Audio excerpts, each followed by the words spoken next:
பிரியமானவர்களே, இயேசுவின் நாமத்தினால் உங்களை வாழ்த்துகிறேன்.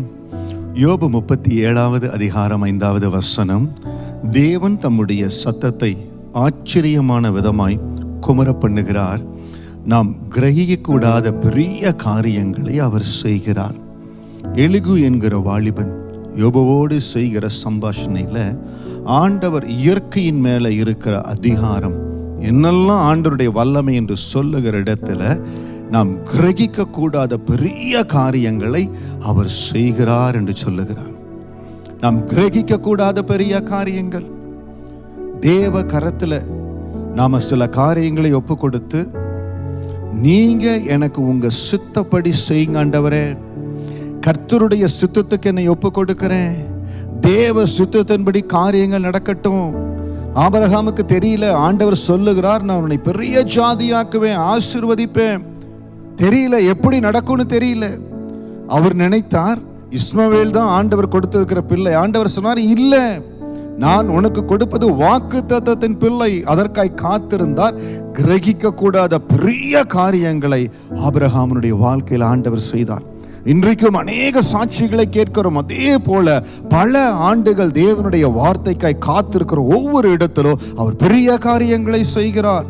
ஆண்டவர் எனக்கு வார்த்தை கொடுத்திருக்கிறார், அந்த வார்த்தையை நம்பி நான் காத்திருக்கிறேன் பாஸ்டர், ரொம்ப நாளா காத்திருக்கிறேன் பிரதர், ஆண்டவர் எனக்கு செய்வாரா?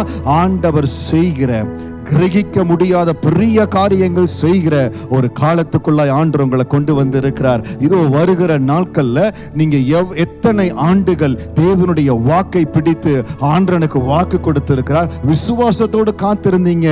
உங்க கூட இருக்கிற நண்பர்கள், உங்க குடும்பத்தின் ஜனங்கள், ஏன் விசுவாசத்தில் இருக்கிற ஒரு சிலர் கூட ஐயத்தோடு டவுட்டோடு உங்க இடத்துல கேட்டிருந்திருக்கலாம், இன்னுமா நீங்க நம்பிக்கையா இருக்கிறீங்கன்னு சொல்லி நீங்க விசுவாசத்தோடு அறிக்கை செய்தீங்க. அந்த விசுவாசத்தை பரலோகம் முற்று பார்த்தது. என் ஆண்டவர் அதை பார்த்து மிகுந்த சந்தோஷப்பட்டார். என் வார்த்தையை என் மகன் என் மகள் இவ்வளவு கனப்படுத்தி இருக்கிறாங்கன்னு சொல்லி கிரகிக்க முடியாத பெரிய காரியங்களை செய்கிற அந்த தேவகரம் உங்களுக்காய் காரியங்களை செய்ய போகிறது. எந்த காரியத்திற்காக, எந்த வசனத்துக்காக, எந்த வாக்குத்தத்தத்திற்காக உங்க வாழ்க்கை அஸ்திவாரத்தையே நீங்கள் முழுமையாக ஒப்பு கொடுத்து உங்க கரத்துல ஒப்பு கொடுக்கிறேன். ஆண்டு சொன்ன இடத்துக்கு நீங்க குடிபெயர்ந்திருக்கிறீங்க. ஆண்டு சொன்ன இடத்துல இருக்கிறீங்க.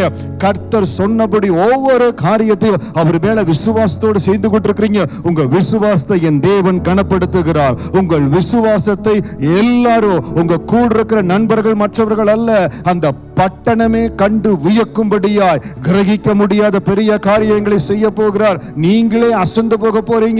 ஆண்டவரா எனக்கு இப்படி செய்தார். அப்படிப்பட்ட பெரிய காரியங்கள் உங்களை சந்திக்கிற நாட்களுக்குள்ளாய் வர்றீங்க. அந்த அற்புதம், அந்த அதிசயம் வெகு தூரத்தில் இல்லை.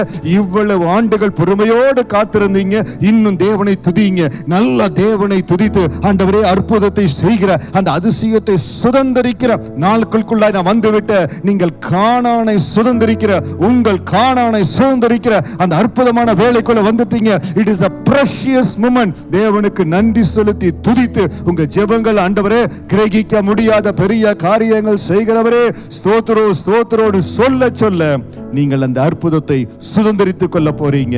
தேவன் கொடுக்கிற அந்த சுதந்திரம் உங்களை முழுமையாய் சேரும். உங்களை அதிசயமாய் ஆண்டவர் நடத்துவார். சந்தோஷமா இருங்க.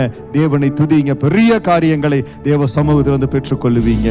God bless you.